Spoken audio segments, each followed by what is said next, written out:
Hello दोस्तों, welcome to back on my channel. मैं अनिल साहू। आज मैं आपके लिए BA honours political science semester 6 का भारतीय राजनीतिक चिंतन 2 का वीडियो लेके आया हूँ। इसमें हम दोस्तों यूनिट 2 को कवर किए हैं। यूनिट 2 है हमारा राजा राम मोहन राय का अधिकार के ऊपर विचार। दोस्तों, इससे पहले मैंने यूनिट 1 का वीडियो अपलोड कर दिया है, उस वीडियो को ज़रूर देख लेना। चलो दोस्तों, अब हम अपने टॉपिक पे बात करते हैं। जीवन परिचय। राजा राम मोहन राय का जन्म 22 मई 1772 को बंगाल में हुगली जिले के राधानगर ग्राम में हुआ था। उनके पिता रामाकांत राय थे और माता की नाम तारनी देवी था।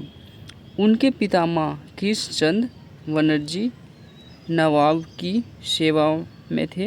उन्हें राय की उपाधि पर्याप्त थी, इसलिए राय शब्द उनके परिवार के सभी सदस्य के नाम से जुड़ा गया था।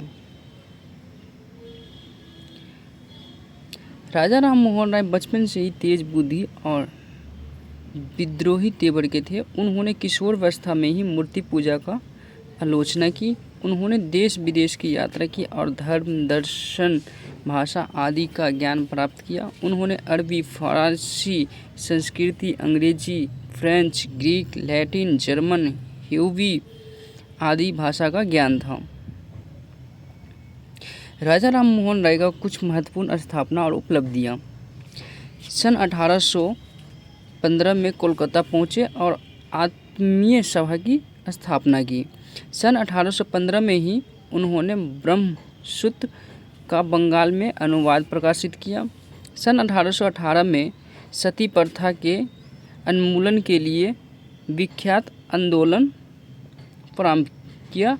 परिणाम स्वरूप 1829 में तत्कालीन governor general Lord William Bentinck ने सती प्रथा को अवैध घोषित कर दिया। सन 1827 में राम मोहन राय ने ब्रिटिश इंडिया यूनिटेरियन एसोसिएशन की स्थापना की।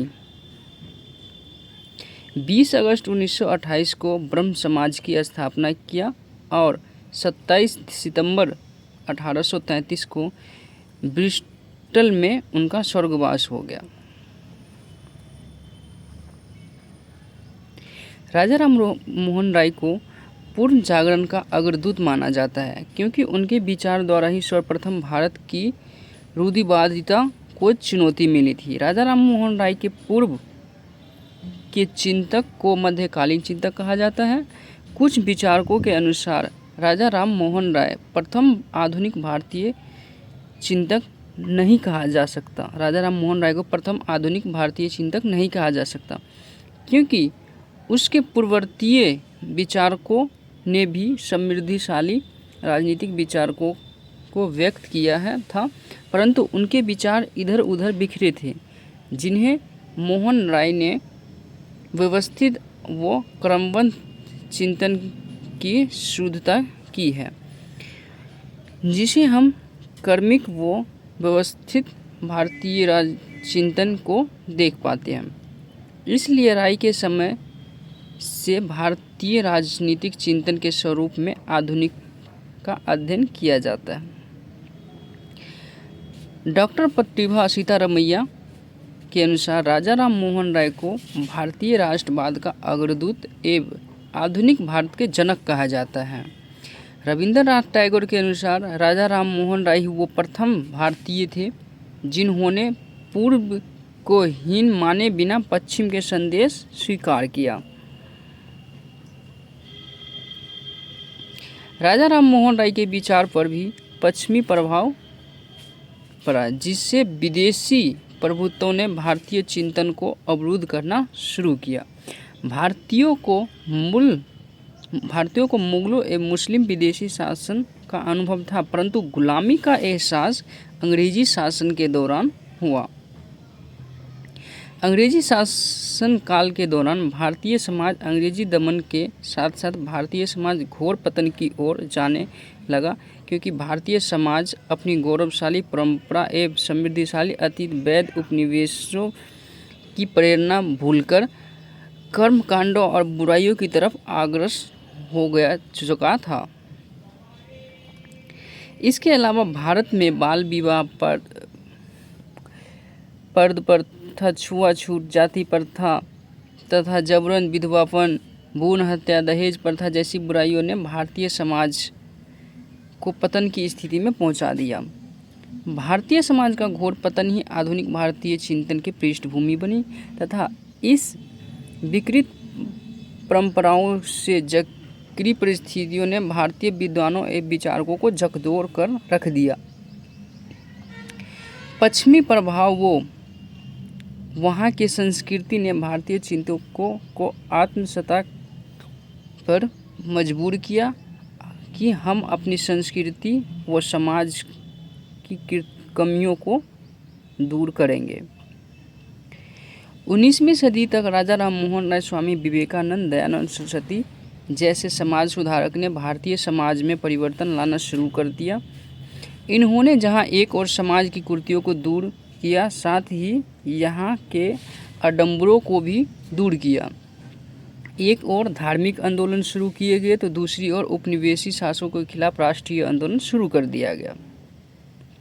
सुधार आंदोलन में राजा राम मोहन राय का जो योगदान है कि क्या योगदान दिया है उन्होंने, उसके ऊपर बात करेंगे। राजा राम मोहन राय एक महान समाज सुधारक थे। उन्होंने कई तरह से भारतीय समाज को आधुनिकीकरण का प्रयास किया था।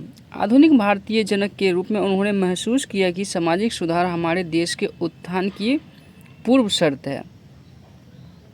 रॉय का उद्देश्य सहिष्णुता, सहानुभूति और तर्क सिद्धांत के आधार पर एक नए समाज का निर्माण करना था, जहां स्वतंत्रता, समानता और बंधुत्व के सिद्धांत को सभी द्वारा स्वीकार किया जाएगा। रॉय के सामाजिक सुधार बहुत आयामी थे। ब्रह्म समाज 1828 में रॉय द्वारा हिंदू समाज में सुधार लाने का पहला प्रयास था।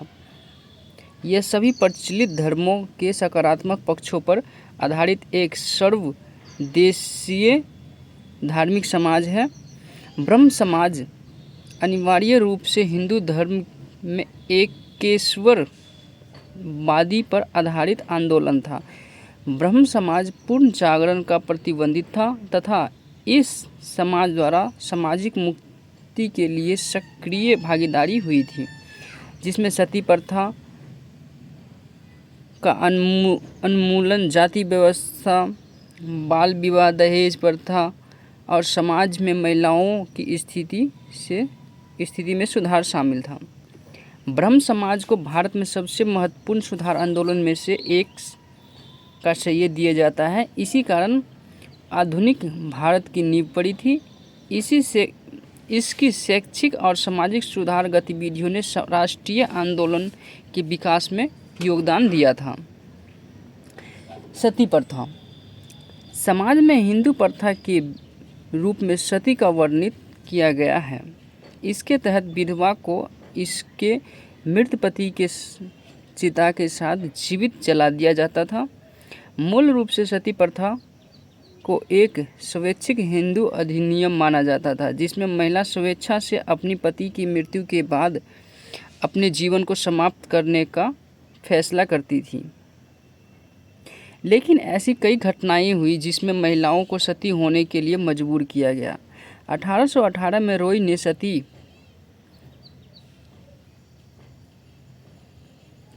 पर अपना पहला लेख लिखा, जिसमें उन्होंने तर्क दिया कि समाज को उसके जीवन पर फैसला लेने का कोई अधिकार नहीं है। स्त्री और पुरुष दोनों को जीवन का अधिकार समान रूप से महत्वपूर्ण होना चाहिए।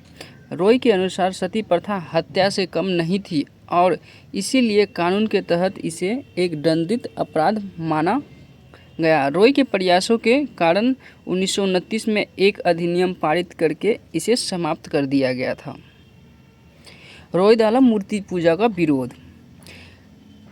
रॉय ने भारत में मूर्ति पूजा का विरोध किया। अपनी पुस्तक तुहफ़त उल मुजाहिदीन में उन्होंने एकेश्वरवाद का समर्थन किया। उन्होंने एकेश्वरवाद, बहुदेववाद, मूर्ति पूजा और विभिन्न धर्मों के अनुष्ठानों का विरोध किया था। उन्होंने लोगों को विवेक के मार्गदर्शक में चलने की सलाह भी दी थी। जाति प्रथा का विरोध। भारतीय समाज में उत्तर वैदिक काल से ही जाति व्यवस्था एक अमानवीय प्रथा थी। जाति व्यवस्था पर रॉय ने इस आधार पर आलोचना करी गई कि इसने समाज को कई विभाजनों और उपखंडों में बांटा है। रॉय के अनुसार जाति व्यवस्था ने सामाजिक एक रूपता को नष्ट कर दिया और इसे राजनीतिक रूप से कमज़ोर कर दिया। वो अंतर्जातीय विवाह के पक्ष में थे। अर्थात अंतर्जातीय विवाह का पक्ष ये होगा दोस्तों कि जैसे अगर हम हिंदू जाति के लोग अगर दूसरी जाति के से शादी करते हैं तो इससे दोनों जाति के बीच में जो भेद विवाद होगा, जो मतभेद है वो ख़त्म होगा। तब रॉय जो है वो अंतर्जातीय विवाह के पक्ष में थे। दोस्तों राजा राम मोहन राय के विचार पे पश्चिमी प्रभाव भी पड़ा है और उनके जो अधिकार का जो विचार था उस पे कितना प्रभाव पड़ा है राजनीतिक विचारों के ऊपर, उसको हम देखते हैं कि राजा राम मोहन राय के विचार पर मॉन्टेस्क्यू, बेंथम तथा ब्लैकस्टोन की छाप स्पष्ट प्रचलित होती है। मॉन्टेस्क्यू के प्रभाव में उन्होंने शक्ति पृथक्करण तथा विधि के शासन को स्वीकार किया। इसी प्रकार बेंथम के शासन, नैतिकता और व्यवस्थापन संबंधी विचारों का इन पर प्रभाव पड़ा। न्यायशास्त्री ब्लैकस्टोन का राम मोहन राय पर प्रभाव पड़ा। अंग्रेजी संविधान की गुद विशेषताओं का ज्ञान प्राप्त कर मोहन राय ने भारत में व्यक्तिगत स्वतंत्रता की बात कही। राजा राम मोहन राय का दार्शनिक दृष्टिकोण केवल परलौकिक चिंतन में लिपित नहीं रहा, वे उच्च कोटि के राजनीतिक विचारक एवं दृष्टा थे। वे गोपाल कृष्ण गोखले, तिलक और सुरेंद्रनाथ बनर्जी की भांति एक राजनीतिक नहीं थे, तथापि देश विदेश की राजनीति में उनकी गहरी रुचि थी और उन्हें इंग्लैंड की राजनीति का अच्छा ज्ञान था। भारत में सामाजिक और राजनीतिक नवचेतना जगाने के कारण ही उन्होंने नवीन भारत का संदेशवाहक कहा जाता है। सुरेंद्रनाथ बनर्जी ने उन्होंने भारत के संवैधानिक आंदोलन का जनक कहा। उनके प्रमुख राजनीतिक विचार जिस पर पश्चिमी प्रभाव स्पष्ट रूप से देखने को मिलता है निम्नलिखित है। ये दोस्तों उनके जो राजनीतिक विचार थे जिसके ऊपर पश्चिमी प्रभाव पड़ा है उसमें था व्यक्तिक तथा राजनीतिक स्वतंत्रता, दूसरा है विधि संबंधी धारण, तीसरा है शासक का व्यापक कार्य क्षेत्र, चौथा है न्यायिक व्यवस्था, पांचवा है शिक्षा संबंधी विचार और छठा है प्रेस की स्वतंत्रता।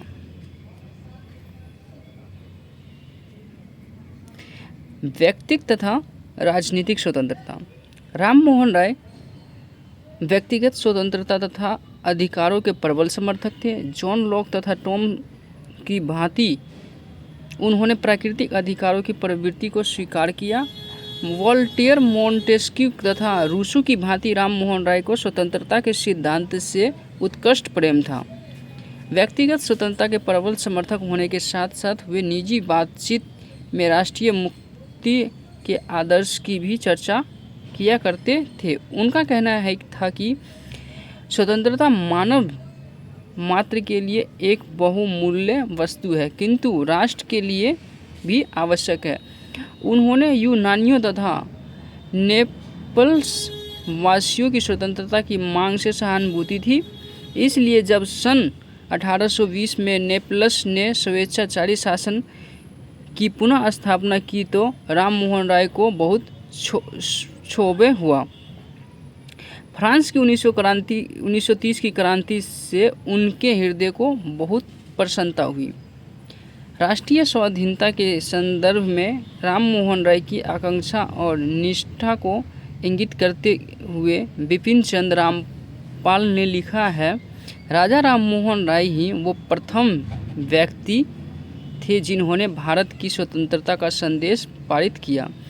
दोस्तों, बिपिन चंद्र रामपाल ने का कहना यह है कि राजा राम मोहन राय ही वो प्रथम व्यक्ति थे जिन्होंने भारत की स्वतंत्रता का संदेश प्रसारित किया। विधि संबंधी धारणा।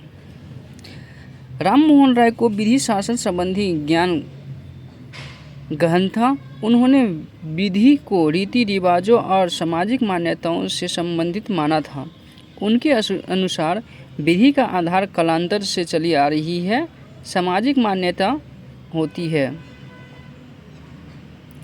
जो समय पाकर प्रभुत्वों द्वारा विधि में हेरफेर कर दिया जाता है और वह मान्य भी है। उन्होंने विधि के क्षेत्र में गवर्नर जनरल द्वारा बनाए गए कानूनों को उचित नहीं माना।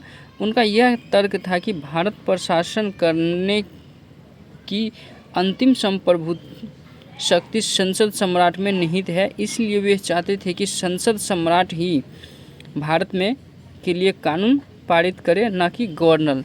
पहले दोस्तों हम देखते कि भारत में जो कानून लागू होता था गुलामी के समय में, तो वो जनरल द्वारा बनाया जाता था, लेकिन राजा राम मोहन द्वारा उस कानून का विरोध किया गया। उनका कहना ये था कि जो भारत में कानून लागू होगा, भारत में जो संसदीय व्यवस्था लागू किया गया है, तो संसद सम्राट ही भारत के लिए भी कानून बनाएगा और वही कानून भारत के ऊपर लागू होगा, ना कि गवर्नर जनरल द्वारा।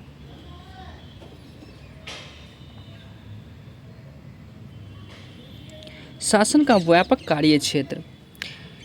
राम मोहन राय व्यक्तिवाद अथवा राज्य द्वारा कम से कम हस्तक्षेप के अनुगामी नहीं थे। उन्होंने शासन के कार्य क्षेत्र को अधिक से अधिक व्यापक बनाने के विचार में अपना समर्थन दिया। वे कंपनी शासन को भारत में सामाजिक, नैतिक, संस्कृति, राजनीतिक, आर्थिक और शैक्षिक उन्नति के लिए प्रोत्साहित करना चाहते थे। उन्होंने शासन द्वारा धर्म सुधार के कार्यों को करने की भी अनुमति दे दी थी, ताकि असत्य और अधार्मिक कृत्यों पर शासन अपना नियंत्रण स्थापित कर सके। उनके अनुसार भारत में प्रचलित अन्यायपूर्ण सामाजिक व्यवहार को शासन की आज्ञा से ही नियंत्रण एवं नियमित किया जा सकता है। दोस्तों, शासन का व्यापक कार्य क्षेत्र के ऊपर उनका जो प्रभाव था, उनका ये मानना था कि जो भारत में शुरू से चले आ रही है ये जो अन्यायपूर्ण व्यवस्था है, जिसमें सती प्रथा था, बाल विवाह, दहेज प्रथा, भ्रूण हत्या, लड़कियों की जो कोख में मार देना, तो ये सब जो था, इसके ऊपर उन्होंने ये विचार दिया था कि ये सब सिर्फ कानून द्वारा ही निर्मित किया जा सकता है, इस पर नियंत्रण बनाया जा सकता है कानून के द्वारा ही। इसीलिए उन्होंने शासन के जो व्यापक कार्य क्षेत्र है उसको कम से कम नहीं बल्कि अधिक से अधिक व्यापक बनाने के ऊपर विचार अपना समर्थन देते हैं, ताकि भारत में राजनीतिक, नैतिक, सांस्कृतिक, आर्थिक, शैक्षणिक उन्नति हो सके। प्रेस की स्वतंत्रता। राजा राम मोहन राय प्रेस की स्वतंत्रता के महान समर्थक थे। उनका पत्र संवाद कौमुदी बंगला तथा अंग्रेजी भाषा और दूसरा पत्र मिरात उल अखबार फारसी भाषा में प्रकाशित होता था। प्रेस की स्वतंत्रता का समर्थन करते हुए सन 1823 में हाईकोर्ट के सामने एक पिटीशन प्रस्तुत करके उन्होंने लिखित अभिव्यक्ति की स्वतंत्रता की मांग की थी। उस समय गवर्नर जनरल ने प्रेस ऑर्डरनेशन जारी कर दिया था कि समाचार पत्र निकालने के लिए सरकार की विशेष लाइसेंस लेना पड़ेगा, परंतु वह निष्फल रहा।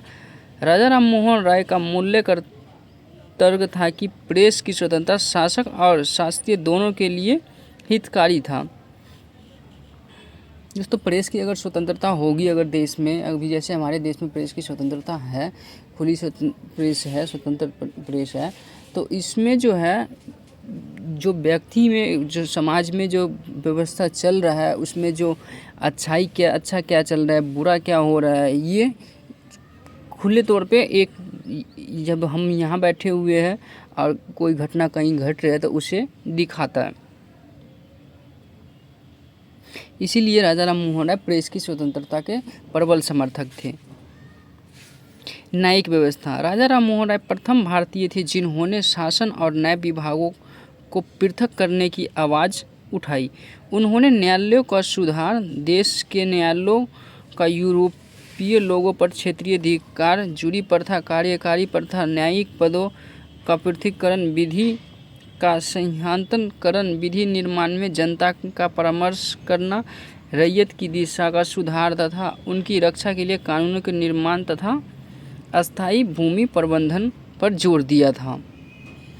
जो न्यायिक व्यवस्था था दोस्तों, उसमें राजा राम मोहन राय प्रथम व्यक्ति थे जिन्होंने शासन व्यवस्था के विभाग के ऊपर अपना आवाज़ उठाई थी। उनका कहना था कि न्यायालयों का सुधार होना चाहिए, देश के न्यायालयों का यूरोपीय लोगों पर क्षेत्राधिकार, यानी जो हमारे देश का जो न्यायालय था उसके ऊपर जो यूरोपीय देश के लोगों के जो क्षेत्र अधिकार था उसको समाप्त किया जाए, जूरी प्रथा को लाना चाहिए, कार्यकारी तथा न्यायिक पदों का पृथक्करण होना चाहिए, विधि का सिंहासनकरण, यानी विधि निर्माण में विधि का सिंहासनकरण का मतलब ये होगा विधि का दोस्तों निर्माण होना चाहिए, और विधि का जो निर्माण होना चाहिए उसमें जनता का भी परामर्श करना चाहिए, लेना चाहिए, जनता का भी विचार लेना चाहिए कि क्या राय दे सकते हैं। रैयत की दिशा का सुधार, उनकी रक्षा के लिए कानूनों का निर्माण तथा स्थानीय भूमि प्रबंधन पर जोर दिया था। उन्होंने पुरातन भारतीय व्यवस्था में प्रचलित न्याय पंचायत का समर्थन करते हुए प्रस्तावित किया कि उस प्रकार की जन समूह संस्था द्वारा ही न्यायिक प्रणाली चलानी चाहिए। शिक्षा संबंधी विचार। राजा राम मोहन राय की शिक्षा और विज्ञान की प्रति गहरी रुचि थी। उनके शिक्षा संबंधी विचार रचनात्मक थे। वे आधुनिक पाश्चात्य शिक्षा प्रणाली के समर्थक थे। अंग्रेजी भाषा और पश्चिमी शिक्षा के प्रणाली को उन्होंने भारत के लिए भी लाभकारी बताया। वे यह महसूस करते थे कि भारत में पाश्चात्य शिक्षा प्रणाली प्रवृत्ति होने से ही जागरण और राष्ट्रीय एकता की भावना का प्रसार करेगा।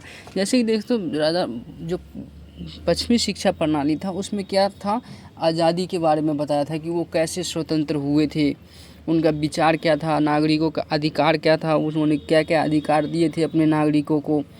तो वो शिक्षा दोस्तों ये भारत में भी लागू करना चाहता था ताकि भारत की जनता को भी उसके बारे में पता चले कि कैसे वो आज़ाद हुए थे, क्या क्या कमियां था उनमें, कैसे वो अपने विचार व्यक्त करते थे, कैसे अपना शासन चलाया था। अगर भारतीय लोगों को भी पता चलेगा तो वो कभी गुलाम नहीं होंगे बल्कि इसके लिए वो आवाज़ उठाएंगे।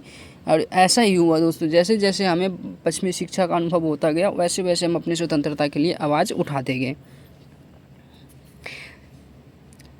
दोस्तों वीडियो अच्छा लगा हो तो शेयर करना, सब्सक्राइब करना मेरे चैनल को, और लाइक करना वीडियो को, और कमेंट करके बताना दोस्तों कि वीडियो कैसा लगा। दोस्तों मैंने इसमें केवल नोट्स को पढ़ा है, जैसा कि नोट्स मेरा बिल्कुल क्लियर है। इसमें आपको थोड़ी आप नोट्स पढ़ लोगे या वीडियो देख लोगे तो आपको सब कुछ आसानी से समझ में आ जाएगा।